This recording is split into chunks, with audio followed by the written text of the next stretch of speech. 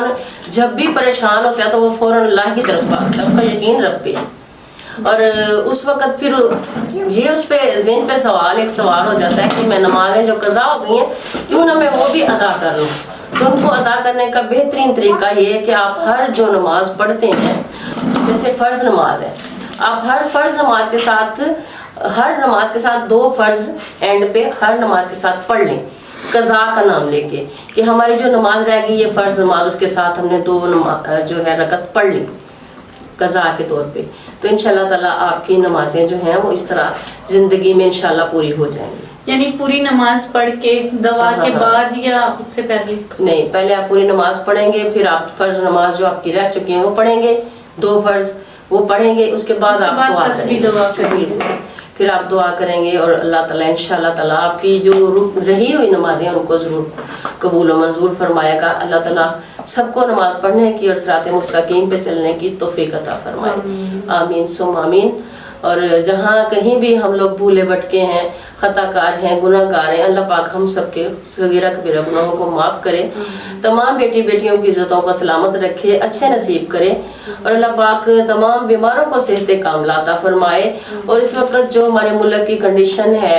بہت ہی عجیب کنڈیشن ہے، اللہ پاک ہمیں اچھا حکمران عطا کرے، آمین ثم آمین۔ اور جاتے جاتے بات کر لیتے ہیں فلسطین کے حوالے سے بھی کہ اللہ پاک فلسطین کو اسرائیل سے نجات عطا فرمائے، اور اللہ پاک ان کے ظلم جو وہ ڈھا رہے ہیں اللہ ان کو ہدایت عطا فرما دے، ان کو ہدایت نہیں اگر آنی تو اللہ انہیں نیست و نابود فرما دے، اور اللہ پاک فلسطین کو کامیابیاں کامرانیاں عطا کرے، اور جو شہداء ہیں اللہ پاک ان کی شہادت کو قبول و منظور فرمائے، کیونکہ یہ بالکل واقعہ کربلا کی طرح ہی واقعہ بن چکا ہے۔ تو اللہ پاک یہاں ہمارے لیے اور ہمارے بہن بھائیوں کے لیے آسانیاں فرمائے، ہم یہاں بیٹھے ہوئے دعا کر سکتے ہیں اور کچھ نہیں، تو میں سب سے کہوں گی کہ دعا کریں، آیت کریمہ پڑھیں زیادہ سے زیادہ، اور سورۃ فیل پڑھیں، انشاءاللہ تعالیٰ اللہ پاک ان کے غیب کے خزانوں سے مدد فرمائے گا۔ اور ہر مسلمان اگر 100 دفعہ سورۃ فیل پڑھ لے گا اور 100 دفعہ آیت کریمہ پڑھ لے گا تو انشاءاللہ تعالیٰ مجھے رب عظیم کو یقین ہے کہ اللہ پاک غیب کے خزانوں سے فرشتے بھیجے گا اور ان کی مدد فرمائے گا، اور بے شک وہ بڑا غفور رحیم ہے اور مددگار ہے۔ ہر اس مشکل گھڑی میں اللہ تعالیٰ نے مسلمان کی مدد کی ہے جہاں بھی اللہ تعالیٰ کے بندوں نے سے پکارا ہے، جیسے کہ حضرت ابراہیم علیہ السلام کو آگ میں ڈال دیا گیا تو انہوں نے اللہ تعالیٰ کو پکارا تھا، حسبنا اللہ و نعم الوکیل، تو اللہ تعالیٰ نے آگ کو گلزار کر دیا تھا، اور حضرت نوح علیہ السلام کو کشتی کے طوفان سے، جو طوفان تھا اس میں کشتی کا سہارا دیا اور ان کو بچایا۔ اسی طرح جب بھی مشکلات آئیں حضرت یونس علیہ السلام پہ، ان کو مچھلی نے نگل لیا، انہوں نے آیت کریمہ پڑھا، وہ مشکل سے باہر آ گئے۔ اسی طرح ماشاءاللہ جہاں بھی پکارا گیا تو اللہ نے سنی ہے، اور سچے دل سے سب مسلمان جب پکاریں گے تو اللہ پاک انشاءاللہ فلسطین کی ہر مشکل کو آسانیوں میں بدل دے گا اور کامیابیاں کامرانیاں عطا فرمائے گا۔ اللہ پاک ہمیشہ کرم اور رحمت کے دروازے ہر مسلمان پہ کھولے، جہاں جہاں آباد ہیں اللہ پاک ان سب پہ رحم فرمائے اور پوری دنیا کو اپنے حفظ و امان میں رکھے، آمین ثم آمین یا ارحم الراحمین۔ اسی کے ساتھ ہمیں اجازت دیں، اور اگر ہم آپ کے لیے محنت کر رہے ہیں، اچھے جو ہے ویڈیوز لے کے آ رہے ہیں، آپ کو کس ٹاپک پہ چاہیے وہ بھی ہمیں نیچے کمنٹ میں بتا دیں، اور ہمارے چینل کو سبسکرائب کر لیں، اور آپ کی محبت کا بہت شکریہ۔ اللہ حافظ۔